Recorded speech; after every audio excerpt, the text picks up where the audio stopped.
এখানে দেওয়া আছে হচ্ছে 5x² + 15x - 10y - 4।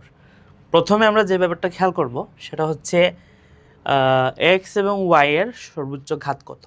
এখানে x এর ঘাত হচ্ছে 2, y এর ঘাত হচ্ছে 1। ঠিক আছে, তার মানে এটাকে আমরা পরাবৃত্তের যে সমীকরণ x² = 4ay এটার সাথে কম্পেয়ার করতে পারি, প্লাস মাইনাস হইতে পারে, এটা আমরা দেখি কি হয়। এখন আমরা এই সমীকরণে x এর যে রাশিগুলো আছে ওগুলো বাম দিকে রাখবো। তার মানে আমরা বলতে পারি যে 5x² + 15x = 10y + 4। ওকে, তারপর হচ্ছে 5 যদি কমন নেই, x² + 15x, আর এখানে কোনো কিছু আপাতত কমন নিলাম না, +4। 5 কেন কমন নিলাম? এই সমীকরণে অলওয়েজ মনে রাখবা x এর যে ফাংশনটা, এখানে x মানে হচ্ছে x এর ফাংশন, আর ক্যাপিটাল Y মানে হচ্ছে y এর ফাংশন। এই ফাংশনগুলোতে x এবং y এর সহগ হবে 1। তো এই জন্য এই কাজটা আমরা করলাম আর কি। 5 কমন নিয়ে নিলে x² এর সহগ হচ্ছে 1।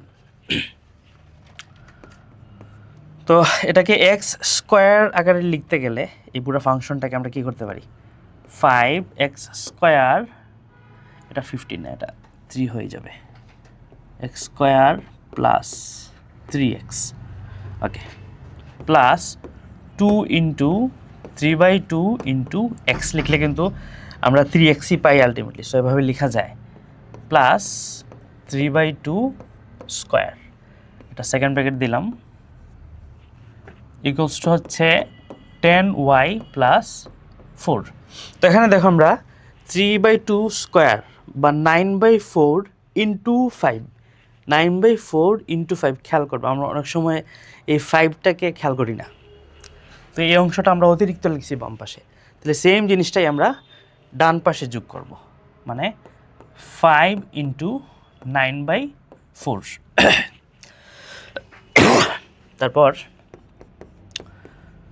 5 হচ্ছে বাইরে কমন থাকলো, x² + 2ab + b² লিখতে পারি এটাকে, x + 3/2 হোল স্কোয়ার, আর বাম পাশে কি থাকলো 10y প্লাস, এই পার্টটাকে আমরা যোগ করে দিই, এটা হচ্ছে 45/4, তাহলে 4 + 45/4, এটা যোগ করলে 4 আমরা লসাগু নিলাম বা এলসিএম নিলাম, তারপর কি থাকলো 16 + 4 ক্যান্সেল, 45।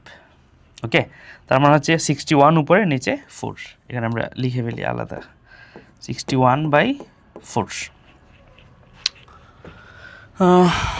তারপরের পার্ট আমরা যেটা করতে পারি, x + 3/2 স্কোয়ার, এটা তো পাইলাম, আর এই 5টা যদি ওইদিকে নিয়ে যাই আর 10টা কমন নেই, উপরে থাকবে 10, নিচে থাকবে 5, y + 61/4। ওকে, তাহলে এখানে খেয়াল করতে পারো যে x² = 4ay + 4ay আর কি, x² = +4ay, এটার সাথে আমরা এই ইকুয়েশনটাকে কম্পেয়ার করতে পারি। তো এই ক্যাপিটাল x এর জায়গায় x + 3/2 আছে, আর ক্যাপিটাল y এর জায়গায় আছে y + 61/4, আর 4a, এই যে 4a পার্টটার জায়গায় কি আছে 10/5 বা 2 আছে আর কি। আমরা এটাকে আরেক লাইন যদি বাড়ায় লিখি সহজ করে, কি থাকে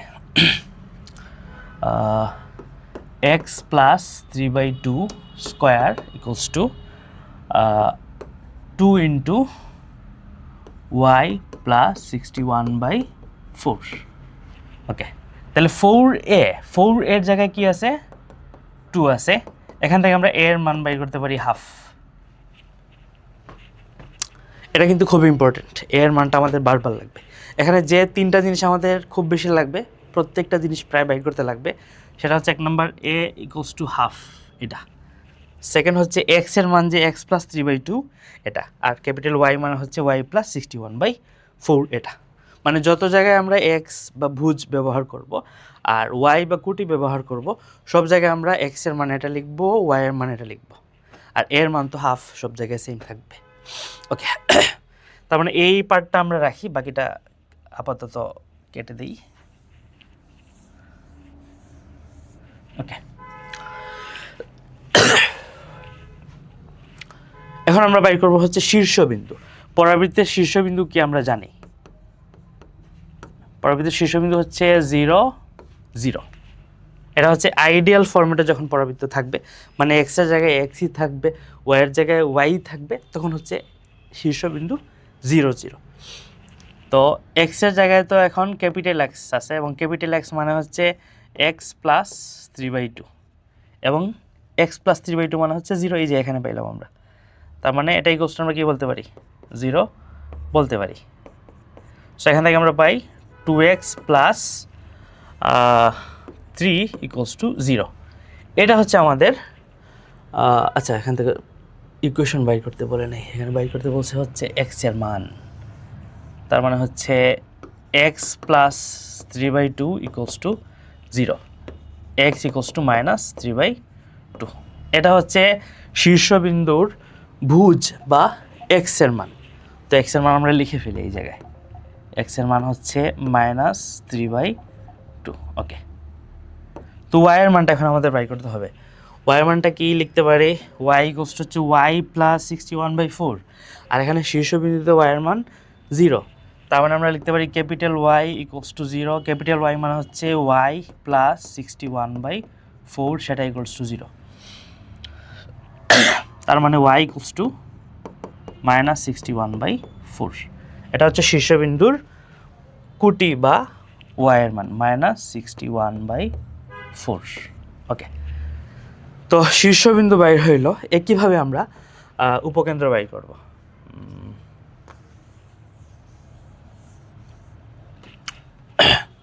তো উপকেন্দ্রের ক্ষেত্রে আমরা জানি x square equals to 4ay। এই ফরম্যাটের উপকেন্দ্রের চিত্রটা মোটামুটি এরকম, ঠিক আছে? এবং এখানে উপকেন্দ্র হচ্ছে এটা। উপকেন্দ্রের স্থানাঙ্ক কি হবে? 0 প্লাস a, ঠিক আছে? এটা হচ্ছে উপকেন্দ্রের স্থানাঙ্ক। তো উপকেন্দ্রের এক্স এর জায়গায় আছে 0, আর এখানে আমরা এক্স এর জায়গায় আছে এক্স প্লাস 3/2। তার মানে ক্যাপিটাল এক্স ইকুয়ালস টু 0 বা এক্স প্লাস 3/2 ইকুয়ালস টু 0। এটা হচ্ছে উপকেন্দ্রের এক্স এর মান ইকুয়ালস টু মাইনাস 3/2। উপকেন্দ্রের ওয়াই এর মানটা একটু খেয়াল করবা, কারণ উপকেন্দ্রের ওয়াই এর মান এখানে হচ্ছে এ, আর আমাদের ইকুয়েশনে ওয়াই এর মান হচ্ছে ওয়াই প্লাস 61/4। তার মানে আমরা লিখতে পারি ক্যাপিটাল ওয়াই ইকুয়ালস টু হচ্ছে এ, বা ক্যাপিটাল ওয়াই এর জায়গায় ওয়াই প্লাস 61/4, আর এর জায়গায় হচ্ছে হাফ। তার মানে এখান থেকে আমরা ওয়াই বাই করি, Y equals to half minus 61/4। আমরা যদি লসাগু নেই, 4 লসাগু 2 বিয়োগ 61, তার মানে 59 মাইনাস 59/4। এটা হচ্ছে উপকেন্দ্রের স্থানাঙ্ক। তার মানে আমরা বলতে পারি যে উপকেন্দ্রের স্থানাঙ্ক হচ্ছে এক্স এর মান মাইনাস 3/2, এক্স এর মান হচ্ছে মাইনাস 3/2, আর ওয়াই এর মান হচ্ছে মাইনাস 59/4, মাইনাস 59/4। ওকে, তাহলে আমরা শীর্ষবিন্দু বাইর করলাম, উপকেন্দ্র বাইর করলাম। এখন হচ্ছে উপকেন্দ্রিক লম্বের দৈর্ঘ্য বাইর করব। উপকেন্দ্রিক লম্বের দৈর্ঘ্য বাইর করবো, তাই না? তো এটা তো সহজ। উপকেন্দ্রিক লম্বের দৈর্ঘ্য কি? উপকেন্দ্রিক লম্বের দৈর্ঘ্য হচ্ছে 4a, ডাইরেক্ট, এখানে কোনো কাজ নেই। 4 এর জায়গায় 4, এর জায়গায় হাফ, এটার পরম মান হবে, নেগেটিভ হইলেও নেগেটিভটা থাকবে না আর কি, 2। উপকেন্দ্রিক লম্বের দৈর্ঘ্য হচ্ছে 2। লাস্ট হচ্ছে অক্ষরেখা এবং দিকাক্ষরেখার সমীকরণ। এইটা কিন্তু খুবই ইম্পর্টেন্ট, খেয়াল করবা। অক্ষরেখা এবং দিকাক্ষরেখার সমীকরণ। তো অক্ষরেখা মানে কি? আমরা সহজে বোঝার জন্য যেটা বলি আর কি, পরাবৃত্তের পেট বরাবর যে সমীকরণটা যায় বা যে রেখাটা যায় সেটা হচ্ছে অক্ষরেখা। এখানে পরাবৃত্তটা হচ্ছে এটার পেট বরাবর গেছে হচ্ছে আমাদের কোন রেখাটা, এই যে এই রেখাটা, ঠিক আছে না? তার মানে এটা হচ্ছে আমাদের অক্ষরেখা। অক্ষরেখার সমীকরণ কি হবে? স্ট্যান্ডার্ড সমীকরণে ধরলাম এই সমীকরণটা হচ্ছে x² = 4ay। এই সমীকরণে অক্ষরেখা হচ্ছে y অক্ষ, অক্ষরেখা হচ্ছে কি y অক্ষ, আর y অক্ষ মানে এখানে হচ্ছে x = 0। y অক্ষের সমীকরণ হচ্ছে x = 0, অর্থাৎ অক্ষরেখার সমীকরণ হচ্ছে x = 0। আমরা কি বাইর করতেছি? অক্ষরেখার সমীকরণ, খেয়াল করবা, ঠিক আছে? ক্যাপিটাল x = 0, তো ক্যাপিটাল x এর মান হচ্ছে এখানে x + 3/2, তার মানে x + 3/2 = 0। এটা একটা সমীকরণ। তাহলে আমরা এটাকে লিনিয়ার করে ফেলি। লিনিয়ার করতে হলে ভগ্নাংশের নিচের যে হরটা সেটা দিয়ে আমরা পুরোটাকে গুণ দিব। তাহলে এখানে হবে 2x + 3 = 0। এটাই হচ্ছে আমাদের অক্ষরেখার সমীকরণ। এখন হচ্ছে দ্বিকাক্ষরেখার সমীকরণ। অক্ষরেখার সমীকরণ হচ্ছে 2x + 3 = 0। তো এই জায়গায় আমরা দ্বিকাক্ষরেখা আবার বাইর করি। তো এই সমীকরণেই দেখো দ্বিকাক্ষরেখা কোনটা? পরাবৃত্তের অপোজিটে সমান্তরালে বলতে পারো যে রেখাটা থাকে সেটা হচ্ছে সরি দ্বিকাক্ষরেখা, এই যেটা। তো এই রেখার সমীকরণ বাইর করতে হলে আমরা একটা কাজ করি, এই বিন্দুটাকে আগে ডিফাইন করি। তো এই বিন্দুটা কি বলতো? এই বিন্দুতে হচ্ছে x এর মান 0, y এর মান হচ্ছে -a। x এর মান 0, y এর মান -a, যেহেতু এটা y অক্ষ। তো y এর মান একটা আছে, y এর মান হচ্ছে -a। সো আমরা বলতে পারি যে y = -a হচ্ছে দ্বিকাক্ষরেখার সমীকরণ। কি? দ্বিকাক্ষরেখার সমীকরণ। অথবা এটাকে আমরা অনেক সময় বলি হচ্ছে নিয়ামক রেখা, নিয়ামক রেখার সমীকরণ। y = -a।